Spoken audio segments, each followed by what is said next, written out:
Hello प्यारे बच्चों, आज मैं आप लोग को 10.1 का क्लास 10 मैं आपको सारा सवाल क्वेश्चन का सॉल्व करने वाला हूं। आप लोग रत्ती भर भी वीडियो को स्किप करके मत देखना, क्योंकि सारा सवाल आपको समझ आने वाला है एकदम आसान तरीके से।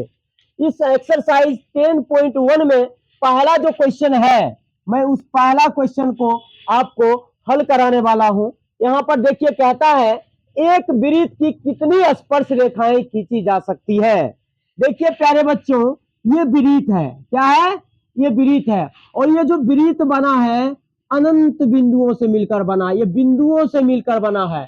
ये बिंदु से अनंत बिंदु वृत्त में होती है, इसीलिए वृत्त के में अनंत स्पर्श रेखाएं खींची जा सकती है। जैसे मान लीजिए यहां से खिंचाया, ऐसे यहां से खिंचाया, यहां से खिंचाया, अब स्पर्श रेखाएं अनंत बिंदु है, तो इसलिए इसमें कितनी स्पर्श रेखाएं खींची जा सकती है?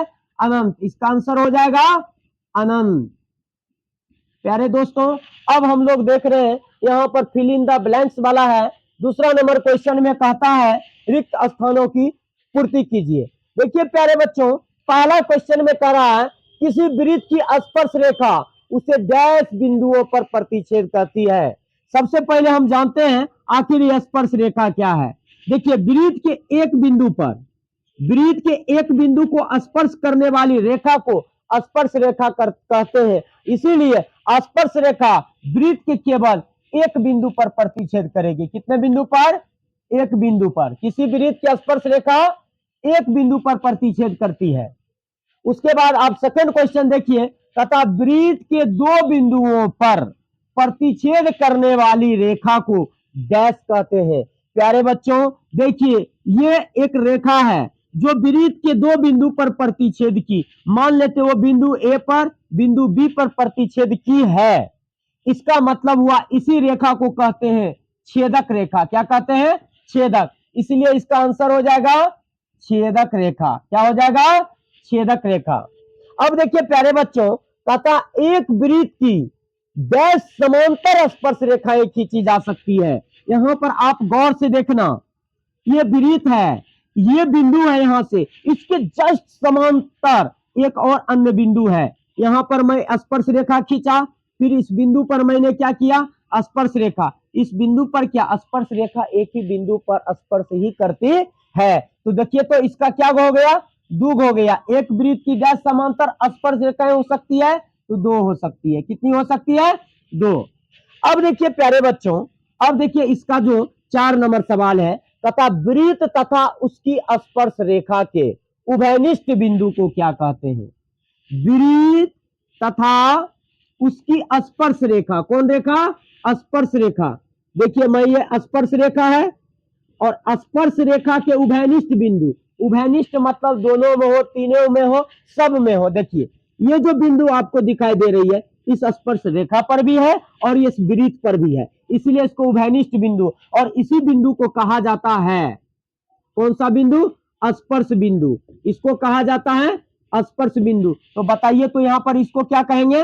स्पर्श बिंदु कहेंगे। इसको स्पर्श बिंदु कहते हैं। प्यारे दोस्तों, अब हम लोग 3 नंबर सवाल को देखेंगे। देखिए, इस सवाल में कहता है 5 सेंटीमीटर त्रिज्या वाले एक वृत्त के बिंदु P पर, देखिए यहां पर मैं एक वृत्त बनाया, कहता 5 सेंटीमीटर त्रिज्या वाले, मैं यहां से एक 5 सेंटीमीटर त्रिज्या का एक त्रिज्या खींचा, और कहता है बिंदु P पर, किस पर? बिंदु P पर, बिंदु P पर स्पर्श रेखा PQ, स्पर्श रेखा PQ, स्पर्श रेखा PQ केंद्र O से जाने वाली एक रेखा से बिंदु Q पर मिलती है, बिंदु Q पर मिलती है, और कह रहा है कि ये O है, OQ की लंबाई दिया है 12 सेंटीमीटर, तो कह रहा है PQ की लंबाई ज्ञात करें। प्यारे बच्चों, स्पर्श बिंदु पर 90 डिग्री का कोण बनता है।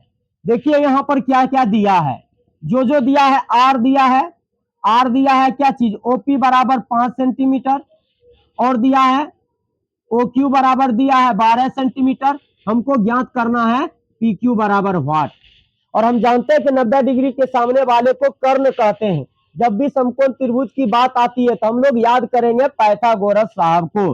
इसीलिए हम लोग लिखेंगे बाय पीजीटी, पाइथागोरस थ्योरम से। हमको ये हो गया लंब, ये हो गया आधार, ये हो गया कर्ण। हमको आधार ज्ञात करना है। तो आधार हो गया b बराबर under root H square minus P square. अब देखिए प्यारे बच्चों, b क्या है, पी क्यू है, और अंडर रूट एच है क्या चीज, ओ क्यू का स्क्वायर माइनस p क्या है, ओपी का स्क्वायर, क्या है, ओपी का स्क्वायर। तो प्यारे बच्चों आप देखिए ओ क्यू दिया है 12, 12 का स्क्वायर माइनस ओपी दिया है कितना, 5, 5 का स्क्वायर। यहां पर क्या हो जाएगा, 12 का स्क्वायर हो गया बराबर 144 माइनस 25, 25। अब देखिए प्यारे बच्चों, जब 4 में से 5 नहीं जाएगा तो हो जाएगा, पैंचा लेगा 14, 14 में से 5 गया 9, ये बचा क्या चीज 3, 3 में से 2 गया 1, यहाँ 1 बचा। यहाँ पर क्या आ गया, पी क्यू बराबर अंडर रूट 119 सेंटीमीटर। आपका यही आंसर हो गया, यहाँ पर ऑप्शन नंबर डी बन गया। प्यारे दोस्तों अब हम लोग एक्सरसाइज 10.1 क्लास 10 का 4 नंबर सवाल करने वाले हैं। प्यारे बच्चों आप देखिए यहाँ कर रहा है एक वृत्त खींचिए, तो मैं एक ऐसे करके वृत्त खींचा, मैं ऐसे करके क्या किया, एक वृत्त खींचा, और दो एक दी गई रेखा, मान लेते यहाँ पर एक दी गई रेखा, ये व्यास ही है, दी गई रेखा के समांतर दो ऐसी रेखाएं खींचिए। समांतर खींचना है दोनों रेखा, और कहता है उनमें से एक स्पर्श रेखा होना चाहिए, दूसरा छेदक होना चाहिए। देखिए प्यारे बच्चों मैं यहां से ऐसे करके खींचता हूं, ये एक बिंदु पर मिला, इसका मतलब ये हो गया क्या चीज, स्पर्श रेखा, ये हो गया स्पर्श रेखा प्यारे बच्चों। और दूसरा कह रहा छेदक रेखा होना चाहिए, क्या होना चाहिए, छेदक रेखा। मैं क्या करता हूं यहीं पर इस ऐसे करके कट करता हूं, देखिए ये वृत्त के दो बिंदु पर मिला, इसीलिए ये छेदक रेखा हुआ, यही आपका क्या हुआ आंसर। और यहाँ पर मान लेते हैं हम क्या करते हैं, ये ए है ये बी है, इसको मान लेते हैं सी है ये डी है, तो देखिए तो ए बी समांतर हो गया सी डी, और यहाँ पर ए बी क्या हो गया, स्पर्श रेखा, और यहाँ पर सी डी क्या हो गया, छेदक रेखा हो गया, क्या हो गया, छेदक रेखा, छेदक रेखा हुआ। इस प्रकार आपका एक्सरसाइज 10.1 का एक ही वीडियो में सारा सवाल मिल गया। आप